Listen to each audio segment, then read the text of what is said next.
Hello மக்களே, 105வது episode போயிடலாம். எபிசோட்ல ஒராச்சுமுறை கட்டுறாங்க, ஒரு இடத்துல நின்றுட்டு இருக்கான். எனக்கு உடம்பே சரியில்லாத மாதிரி இருக்குன்னு சொல்லிட்டு இருக்கான். எனக்கு மனசுல ஒரு மாதிரி இருக்குன்னு சொல்லிட்டு வாரா மீட்ஸ்கி. என்னடா மீட்ஸ்கி, உன் வாழ்க்கையில ஏதோ நடந்திருக்க மாதிரி இருக்கு போலுக்கு அப்படின்னு சொல்லிட்டு ஒராச்சுமுறை கட்டிக்கிட்டு இருக்கான். எனக்கு ஏகப்பட்ட கனவுகள் வருதுன்னு சொல்றான். தலலா வலிக்குன்னு சொல்லிட்டு இருக்கான் அவன். உனக்கு இது எப்பதான் ஸ்டார்ட் ஆச்சுன்னு சொல்லிட்டு ஒராச்சுமுறை கட்டிக்கிட்டு இருக்கான். உனக்கு முதல்ல என்னை பார்த்துற அந்த சமயத்துல இதெல்லாம் ஆரம்பிச்சுன்னு சொல்றான் அவன். எனக்கு ஏகப்பட்ட கனவுகள் வருதுன்னு சொல்லிட்டு இருக்கான். உடனே அவனுக்கு முதல்ல இருந்து என்னென்னலாம் நடந்திருக்குமோ எல்லாத்தையும் யோசிச்சு பார்க்காம முதல்ல பர்டோ படத்தை பார்த்ததுக்கு அப்புறம் எனக்கு எல்லாமே மாறிச்சுன்னு சொல்லிட்டு இருக்காம. சடனா ஒராச்சுமுறை ஷாக் ஆகுறான்.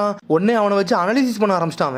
கனவு நினைச்சு உனக்கு ஒரு மாதிரி உடம்புல சரியில்லாம ஆயிருச்சுன்னு சொல்லிட்டு இன்னொரு பெரிய மிக்சி கேட்டுக்கிட்டு இருக்கான். என்னன்னு தெரியலடா, இவன் வந்து ஏகப்பட்ட எக்ஸ்பீரியன்ஸ் வந்து பார்த்திருக்கான். இவன் நல்லா அனாலிசிஸ் பண்ணாதான் தெரியும் சொல்லிட்டு இருக்கான் ஒராச்சுமாரு. ஹிடன் ஸ்டோன் விஷயத்துக்கு அப்புறம் இவன் எமோஷனலா நல்லா அஃபெக்ட் ஆயிருக்கான். அதை பார்த்தாலே தெரியும் சொல்லிட்டு இருக்கான். எனது எமோஷனலா அஃபெக்ட் ஆயிருக்கான்னு சொல்லிட்டு கேட்டுக்கிட்டு இருக்கான் மிட்ஸ்கி. இவனை பிரெயினை வந்து நம்ம நல்லா அனாலிசிஸ் பண்ணாதான் எல்லாம் தெரியும் சொல்லிட்டு இருக்கான் ஒராச்சுமாரு. ஆனா பார்த்தா உடம்பு ஃபுல்லா அனாலிசிஸ் பண்ண ஆரம்பிச்சிட்டாங்க. ஃபர்ஸ்ட் மிட்ஸ்கி வந்து ஒனோக்கியை பத்தி சொன்னா அதை முதல்ல பாப்போன்னு சொல்லிட்டு பின்னாடி போக ஆரம்பிச்சிட்டான். அவன் ஃபர்ஸ்ட் எடுத்துன்னு அவர் வந்திருப்பார்ல, அதை தான் காமிச்சிட்டு இருக்காங்க. அவர் போட்டோ வச்சு தேடிக்கிட்டு இருப்பான். இவர் வந்து இந்த ஊருக்குள்ள தொலைஞ்சிட்டாராம். இவரை தான் நம்ம தேடுன்னு சொல்லிட்டு இருக்கான். சார்டாட்ட லேண்ட் ஆஃப் எர்த்ல உள்ள ஒனோக்கியா அப்படின்னு சொல்லிட்டு பாக்காவா, டேய் இது தேர்ட் லார்ட் சுஜிகாகேன்னு சொல்லிட்டு இருக்காவா. நான் பார்த்தா அவர் போட்டோவை பார்த்துட்டு அவரே மறந்துருப்பாரு. என்னடா இது என்ன மாதிரி சரியாவே இல்லைன்னு சொல்லியிருப்பாரு அவர். உடனே மீட்ஸ்கிட்ட அவர் பேசின கான்வர்சேஷன் எல்லாத்தையும் பார்த்துக்கிட்டு இருக்கான் ஒராச்சுமாரு. என்னடா மீட்ஸ்கி, மனசுல உன்னோட விருப்பம் வந்து தெளிவா இருக்க மாதிரியே தெரியலன்னு சொல்லி கேட்டுக்கிட்டு இருக்காரு அவரு. ஆமா, எல்லாம் காம்ப்ளிகேட்டா தான் இருக்கு, எனக்கு என்னென்ன இன்ன வரைக்கும் முடிவெடுக்க முடியலன்னு சொல்லியிருப்பான் மீட்ஸ்கி. ஒராச்சுமாரு பேக்ரவுண்ட்ல பேசிக்கிட்டு இருக்கான். மீட்ஸ்கி வந்து அவனோட விருப்பத்தை அவனே கேள்வி கேட்டுக்கிட்டு இருந்திருக்கான். அவனுக்கு கடைசி வர பதிலே கிடைக்காம தான் இந்த மாதிரி யோசிச்சுக்கிட்டே இருந்திருக்கான்னு சொல்லிட்டு இருக்காங்க. அதனால மீட்ஸ்கி அவனோட கனவுல என்ன பதில் கிடைக்கும் அந்த பதிலையும் வாழ்க்கையை வச்சு போய்கிட்டு இருந்தான்னு சொல்லிட்டு பின்னாடி மீட்ஸ்கி ஒராச்சுமாரும் பேசிக்கிட்டு இருக்காங்க. முன்னாடி மீட்ஸ்கியும் உடனே என்னெல்லாம் பேசினாங்களோ அதை அப்படி கொஞ்சம் காமிச்சிட்டு இருக்காங்க. மீட்ஸ்கி அப்படி போக போக ஹியூமன்ஸ் என்னெல்லாம் பண்ணுவாங்களோ அதெல்லாம் அவன் அட்மைர் பண்ண ஆரம்பிச்சிட்டான். அவனு ஹியூமன் மாதிரி மெச்சூர் ஆக ஆரம்பிச்சான்னு சொல்லிட்டு ஒராச்சுமாரு சொல்லிட்டு இருக்கான். அதுக்கப்புறம் தான் வந்து லார்ட் கோட ஆள்கள்லாம் வந்திருப்பானுங்க. உடனே இப்ப செக்கே டீம்லாம் வந்து பேசிக்கிட்டே வந்திருப்பானுங்க.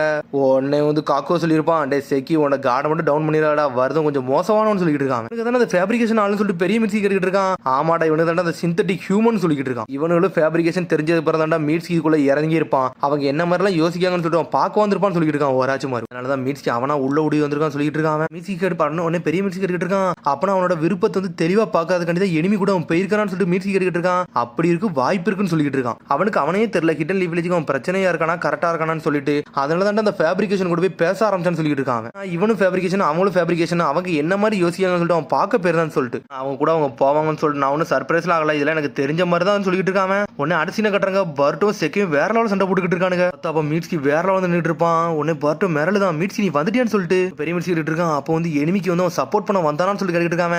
அவன் அதுக்கு வரலடா, அவன் வந்து எதிரிகளோட நம்பிக்கையை பெறதுக்காண்டி அந்த இடத்துல வந்தான்னு சொல்லிட்டு இருக்கான் ஒராச்சுமாரு. பின்ன உடனே ஸ்டேட்டா செக்கேட்ட வந்து நல்லா இருக்கியான்னு சொல்லி மீட்ஸ்கி கேட்டுக்கிட்டு இருப்பான். பார்த்தா மீட்ஸ்கி என்னடா நீ ஏன் கூட சேர மாட்டேன்னு சொல்லிட்டு பர்ட்டை கேட்டுக்கிட்டு இருக்கான். ஆமாடா நான் இவன் கூட தான் போக போறேன்னு சொல்லிட்டு இருக்கான். அவன் மீட்ஸ்கி நீ போய் தானே சொல்லிட்டு பர்ட்டை கேட்டுக்கிட்டு இருக்கான். வாடா ஹிடன் லீவ் வில்லேஜுக்கு போன்னு சொல்லிட்டு இருக்கான். உடனே ஒராச்சுமாரு பின்னாடி சொல்லிட்டு இருக்கான். மீட்ஸ்கிக்கு தெரியும் மீட்ஸ்கி மட்டும் பர்ட்டை கூட சேர்ந்தாமனா மிச்ச எல்லாரும் பிரச்சனை மாட்டிக்கிடுவான்னு சொல்லிட்டு அதனாலதான் அவன் ஒரு பாதையை சூஸ் பண்ணான்னு சொல்லிட்டு சடனா பார்த்தா அந்த சமயத்துல பர்ட்டோ ஒரு சேக் லைட்னிங் ஜுட்ஸோ போட்டு ஒரு போடு போட்டிருப்பான். அப்ப பர்ட்டோ செதறி இருப்பான். பர்ட்டோ இப்படியா பண்ணான்னு சொல்லிட்டு பெரிய மிட்ஸ்கி கேட்டுக்கிட்டு இருக்கான். பாக்கில பர்ட்டோ வந்து அவன் பிட்ரே பண்ற மாதிரி தான்டா இருக்கும். ஆனா அவன் பர்ட்டோவை காப்பாத்துறதுக்காண்டி தான் இப்படிலாம் பண்ணான். ஏன்னா அப்பனதான் பர்ட்டோ மேலே இவங்க மேலே வந்து அவனுக்கு ஒரு நம்பிக்கை வரும், எல்லாமே ஒரு தெரிய வரும்னு சொல்லிட்டு இருக்கான் ஒராச்சுமாரு. ஆனா எனிமி நிறைய பேர் இருக்காங்கன்னு சொல்லிட்டு அவனுக்கு ஆல்ரெடி தெரிஞ்சான்னு சொல்லிட்டு பெரிய மிட்ஸ்கி கேட்டுக்கிட்டு இருக்கான். பத்தி எனக்கே தெரியல, அதைத்தான் இன்னும் கொஞ்சம் அனாலிசிஸ் பண்ண சொல்லிட்டு இருக்காங்க. அதுக்கப்புறம் வந்து செக்கே மீட்ஸ்கி பேசுறதை காட்டிக்கிட்டு இருக்காங்க. கக்கோ சொல்லிருப்பான், டே ஆல்ரெடி டைம் போயிடுச்சு வாடங்கிறது கிளம்ப சொல்லிருப்பான். சரின்னு சொல்லிட்டு கிளம்ப போகல.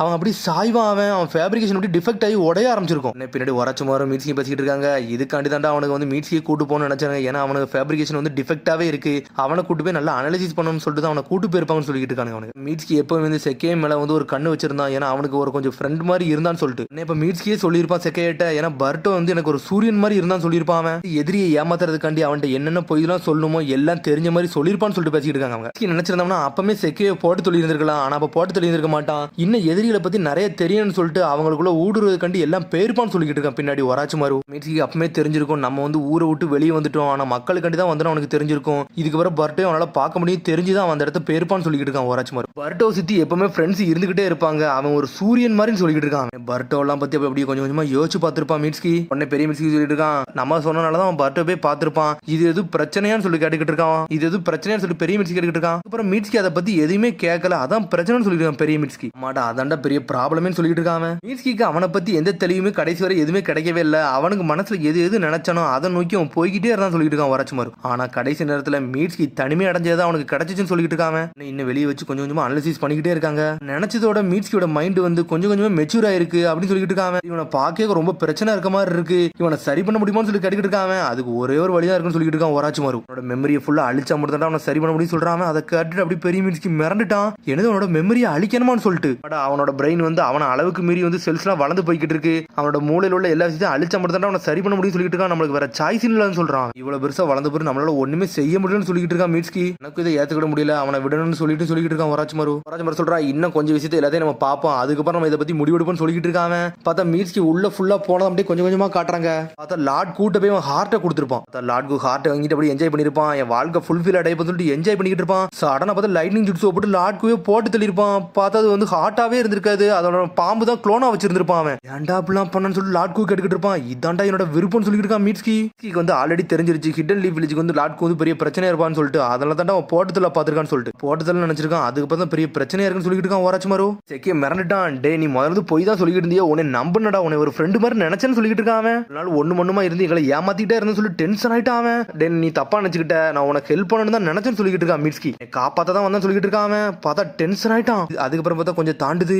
எதுக்குடா நீ கூட சண்டையே போட்டுக்க மாட்டேன்னு சொல்லிட்டு செக்கையா கேட்டுக்கிட்டு இருப்பான். ஏன்னா நான் ஒன்னும் உன்னோட எதிரியா நினைக்கலடா, உன்னை நான் என்னோட ஃப்ரெண்டா தான் நினைச்சிட்டு இருக்கேன் சொல்லிட்டு இருக்கான் மீட்ஸ்கி. டே பர்ட்டோட நான் எல்லாத்தையும் பேச நினைப்பேன்டா, ஆனா நான் சொல்ற வார்த்தைலாம் அவனுக்கு புரிஞ்சுக்கிட்டே மாட்டான்டா, நான் அதனாலதான் தனிமையே அடைஞ்சு சொல்லிட்டு இருக்கான் மீட்ஸ்கி. சொன்னது கரெக்ட் தான்டா சேக்கையா, நீ நானும் ஒரே மாதிரி ஆளுன்னு சொல்லிட்டு இருக்காம. நான் முதல்ல உன்ட்டு சொன்னதாண்டா, உன்னை நான் ஸ்டாப் பண்ண நினைச்சேன்டா, உன்னை ஒரு ஃப்ரெண்டா தான்டா நினைச்சேன்னு சொல்லிருப்பான். அதை கேட்டு சேக்கையா அழ ஆரம்பிச்சிருப்பான். சடனா ஃபிஸ்ட் பம்பு அடிக்கலான்னு பாப்பான். சடனா பார்த்தா கை உடஞ்சி துண்டு துண்டா போயிருக்கும். அப்ப மீட்ஸ்கி அப்படி ரொம்ப சென்டிமெண்டலா கனெக்ட் ஆயிருப்பான், ஒரு மாதிரி அழுகுற மாதிரி ஆயிருப்பான். அவன் இப்ப தான் வாழ்க்கையில ரொம்ப எமோஷனல் டேமேஜாவே ஆயிருந்திருப்பான். உன்னை இப்போ உரைச்சு முறை கட்டுறாங்க. அந்த சமயத்துல அவன் தனியாலாம் இல்ல, அவனுக்கு க்ளோஸா இருந்தவன் ஒருத்தன் இறந்தோன்னு அவன் எப்படி மாறி இருக்கான் பாருன்னு சொல்லியிருக்கான். அவனோட மனசுல அப்ப வழியே உருவாயிருக்குன்னு சொல்லிட்டு இருக்கான் பெரிய மீட்ஸ்கி. அவன் ஆல்ரெடி இருட்டுல இருக்கிறவன், அவனை இன்னும் கொஞ்சம் இருட்டுல தள்ளிருக்கானுங்க, அவனை ஒரு ஷினோபியாவே மாத்திக்கிட்டான்னு சொல்லிட்டு இருக்கான் ஒராச்சிமாரு. அதுக்கப்புறம் அடுத்த சின்ன கட்டுறாங்க. உன்னை லாட்கு சொல்லிருப்பான். டே ஒன்னும் ஹிடன் லீஃப் வில்லேஜ்ல நாங்க ஃபோர்ஸ் பண்ணனால அவன் வரலடா, அவனா தாண்டா வந்தான், அவன் மனசுல என்ன நினைக்கானோ அவனோட விருப்பத்தை நோக்கி தாண்டா வந்தான், நாங்கள்லாம் என்ன நினைக்கிறோம்னு சொல்லிட்டு நினைச்சு தாண்டா வந்தான்னு சொல்லிருப்பான். டே மீட்ஸ்கி இதான் பொய்ன்னு சொல்லிருப்பான் பாருட்டோ. பார்த்தா மீட்ஸ்கி எதுவுமே சொல்லிருக்க மாட்டான், தலை தொங்க போட்டிருப்பான். அவன் எங்க கூட தாண்டா சேரன்னு நினைச்சிருப்பான், அவன் உனக்கு ஃப்ரெண்டே கிடையாது சொல்லிருப்பான். லாட்கு டென்ஷன் ஆகி பர்ட்டோ அடிக்கலான்னு போயிருப்பான். சடனா பார்த்தா நொறுக்கி எரிஞ்சிருப்பான். அதுக்குள்ள மீட்ஸ்கி டென்ஷன் ஆயிட்டா, பர்ட்டோவே அடிக்க போறன்னு சொல்லி சேஜ் ஜுட்ஸோ போட்டு நொறுக்கி எரிஞ்சிருப்பான் லாட்குவை. அப்ப லாட்கு மீட்ஸ்கி வேற லெவலா நின்னுகிட்டு இருந்திருப்பானுங்க, சண்டை போட்டுருப்பானுங்க. அவனுங்க உன்னோட பாடி இருந்தா போதும்டா, ஏகப்பட்ட ஃபேப்ரிகேஷன் உருவாக்கண்டா, இதாண்டா எனக்கு வேணும்னு சொல்லி கத்திட்டு இருக்காம. உன் கதையை நான் முடிக்க போறேன்னு சொல்லிட்டு மீட்ஸ்கி டென்ஷன் இருப்பான். லாட்குவை விட்டு தொழிச்சு எரிஞ்சிருப்பான். அவன் பார்த்தா லாட்கு டென்ஷன் இருப்பான். மீட்ஸ்கியோட கையை உடச்சு எரிஞ்சிருப்பான். கோலம் ஜுட்ஸோ போட்டுருப்பான். அவன் பார்த்தா கையை வெட்டணும்னு மீட்ஸ்கி அப்படி நார்மலா இருப்பான். சேஜ் ஜுட்ஸ்லாம் உடஞ்சிருக்கான் உடம்புல இருந்து. டே உனக்கு எதுக்கு நீங்க தப்பிச்சு போங்க, இங்க இருக்க பிரச்சனை நான் பாத்துக்கணும்னு சொல்லிருப்பான் மீட்ஸ்கி. உன்னை ப்ரொடெக்ட் பண்ண நினைக்கிறேன், அதான்டா என்னோட வில்லன்னு சொல்லிட்டு இருக்கான். கொல்லப்படாத ரிசர்ச் லேப்ல என்னோட க்ளோன் இருக்கு, அதை வந்து நீங்க மீட் பண்ணிக்கங்க, ஒன்னும் பிரச்சனை இல்லைன்னு சொல்றான். அவன் உன்னை பர்ட்டா சொல்லிருப்பான். என்ன நீ லூசாடா, நான் ஒன்னும் உன்னோட க்ளோன் எல்லாம் பார்க்க விரும்பல, உன் மனசுல ஒரு விருப்பம் இருக்கே அதுதான்டா எங்களுக்கு தேவைன்னு சொல்லிட்டு இருக்கான் பர்ட்டோ. நான் வந்து உன்னே தாண்டா மீட்ஸ்கியா நினைச்சிட்டு இருக்கேன்னு சொல்லிட்டு இருக்கான் பர்ட்டோ. அடிச்சு கட்டுறாங்க. லாட்கும் உனக்கே வேற லெவல சண்டை போட்டுருப்பாங்க. இந்த சமயத்துல தாண்டா பர்ட்டோ வந்து உண்மையான சூரியனாவே திகழ்ந்திருப்பான் நம்ம மீட்ஸ்கி முன்னாடி. அப்பந்தாண்டா நல்லா வெளிச்சமா இருக்கான்னு சொல்லிட்டு இருக்கான் ஒராச்சிமாரு. பர்ட்டோட வார்த்தை வந்து மீட்ஸ்கியோட மனசுல வந்து ஏகப்பட்ட புத்துணர்ச்சியை கொடுத்துருந்துடா, அப்பந்தாண்டா வாழ்க்கையில கொஞ்சம் வெளியே தெளிச்சு வந்திருக்கான்னு சொல்லிட்டு இருக்கான் ஒராச்சிமாரு. நீ லீஃப் வில்லேஜ் காப்பாத்தனதாடா நினைச்சிருக்க, அது நீ தானாவே உள்ள இறங்கிருக்கிய, இதுவே ஒரு பெரிய விருப்பம்னு சொல்லிட்டு இருக்கான் பர்ட்டோ. டே மீட்ஸ்கி உன்னை பத்தி நான் எல்லாமே தெரிஞ்சுக்கணும்டா, எதெல்லாம் சொல்ல முடியுமோ அதெல்லாம் சொல்லுன்னு சொல்லி கேட்டுட்டு இருக்கான் பர்ட்டோ. அப்படியே நம்ம இனிமேல் ஒன்னதான் இருக்க போறோம்னு சொல்லி மீட்ஸ்கி கேட்டுட்டு இருக்கான். முந்தி மாதிரிலாம் இல்லடா, நம்ம ஏகப்பட்ட விருப்பத்தோட ரொம்ப கனெக்ட் ஆயிருக்கோம்டா, நம்ம எல்லாம் என்ன ஃப்ரெண்டுன்னு சொல்லிட்டு இருக்கான். ஃபிஸ்ட் பம்ப் அடிச்சு அப்படி என்ஜாய் பண்ணிக்கிட்டு இருக்கானுங்க. அவனுக்கு பார்த்தா ஒராச்சிமாரு கடைசி என்னெல்லாம் நினைச்சானோ எல்லாத்தையும் இந்த வீடியோல பார்த்து முடிச்சிட்டான். அவன் பிரெயினை ஃபுல்லா அனலிசிஸ் பண்ணிட்டான். அவனோட சூரியன் அவனை தோக்கடிக்கல, அவனை எப்பவுமே வெற்றி தான் பெற வச்சிருக்குன்னு சொல்லிட்டு இருக்கான் பெரிய மீட்ஸ்கி. இதுக்கப்புறம் மீட்ஸ்கியோட மெமரி வந்து எரேஸ் பண்ண போறேன்னு சொல்லிட்டு கேட்டுக்கிட்டு இருக்கான். அவன் பார்த்தா ஒராச்சிமாரு எதுவுமே பேச மாட்டேங்க, அங்கிருந்து எஞ்சி போய்கிட்டே இருக்கான். பார்த்தா சின்ன மீட்ஸ்கி பக்கத்துல போய் நின்றுட்டு இருக்கான். பார்த்தா ஒரு வழியும் அவன் கண்ணை முடிச்சிட்டான். இல்ல அனாலிசிஸ் நீங்க முடிச்சலாம் சொல்லி கேட்டுக்கிட்டு இருக்கான் மீட்ஸ்கி. நான் இப்ப சரியாயிருவானு சொல்லி கேட்டுக்கிட்டு இருக்கான். அவன் சடனா பார்த்தா அந்த டீயை திரும்பி கொடுக்காம அவன் மனசுல எல்லாம் தெளிவா தான் இருக்கு, ஆனா அப்படின்னு சொல்லிட்டு அந்த காஃபியை கொடுக்க போறான். பாடி சரியாகனா இதை நல்லா குடின்னு சொல்றான். அவன் மெமரிஸ் எல்லாம் அழிஞ்சிரும் சொல்றான். மீட்ஸ்கி அதை பாத்துக்கிட்டே இருக்கான். சூரியனை நினைச்சு உன் மூளை யோசிச்சு ஒன்னு நீயே இழந்துருன்னு சொல்லிக்கிட்டு இருக்கான். டே சாய்ஸ் வாங்க கையிலடா, நீ என்ன எடுக்கணும்னு நினைக்கிறியா அதை நீ செய்யன்னு சொல்லிட்டு இருக்கான் ஒராச்சிமாரு. பார்த்தா தலை தொங்க போட்டு உட்காந்துருக்கான் மீட்ஸ்கி. கடனா வேங்குற மாதிரி போறான். உடனே அடுத்த சீனை காட்டுறாங்க. பார்த்தா அந்த பூனை வந்து நின்னுகிட்டு இருக்காதான் மிசுகி. பார்த்தா அந்த பூனை வந்து நின்னுட்டு இருக்காதான் மிகசாகி வந்து நின்னுகிட்டு இருக்கு. பார்த்தா மீட்ஸ்கி வீட்டுல காட்டுறாங்க. என்னடா நினைச்சுன்னு ஒண்ணுமே தெரியல. பார்த்தா பர்ட்டோ வந்து வீட்டு கதவை தட்டிக்கிட்டு இருக்கான். டே மீட்ஸ்கி வெளியே வேடான்னு சொல்லிட்டு பர்ட்டோ வெளியே வந்து கத்திக்கிட்டு இருக்கான். பார்த்தா எல்லாத்தையும் பார்த்துட்டு வந்துட்டான் போலுக்கு மீட்ஸ்கி. பார்த்தா அவன் வந்து சாய்ஸ் முடிவு எடுத்துட்டான். என்னன்னு பார்த்தா திரும்பி பர்ட்டோ கூட இருக்குன்னு சொல்லிட்டு பிளான் பண்ணிட்டான். அவன் திரும்பி ஒராச்சிமாரு பெரிய மீட்ஸ்கி காட்டுறாங்க. அப்ப இந்த வாட்டி அவன் மெமரி அழிக்கலன்னு சொல்லி கேட்கான். அவன் இந்த வாட்டி அவன் அழிக்கலடா, ஒரு நாள் வருண்டா அப்பா அவன் மூலையில உள்ள எல்லா இதையும் வந்து நம்ம அழிச்சிடலாம்னு சொல்லிட்டு இருக்கான் ஒராச்சிமாரு. ஃபியூச்சர்ல உள்ள க்ரோத்தையும் பார்ப்போம், என்ன செய்யறான்னு சொல்லிட்டு பார்ப்போம், அதுக்கப்புறம் நம்ம ஒரு முடிவு எடுப்போம்னு சொல்றான் ஒராச்சிமாரு. அவனுக்கு ஒரு பேரண்ட் மாதிரி இருக்கியா இல்ல அவனுக்கு ஒரு எக்ஸ்பெரிமெண்ட் மாதிரி இருக்கான்னு சொல்லி கேட்டுக்கிட்டு இருக்கான். இனிமே பேச மாட்டான் ஒராச்சிமாரு சிரிக்கான். அதோட எபிசோட் முடியுது. அதுக்கடுத்த எபிசோட சந்திப்போம். மறக்காம சப்ஸ்கிரைப் பண்ணுங்க, ஷேர் பண்ணுங்க, கமெண்ட் பண்ணுங்க, பெல் பட்டன் நாங்க மறந்தாங்க. See you, bye.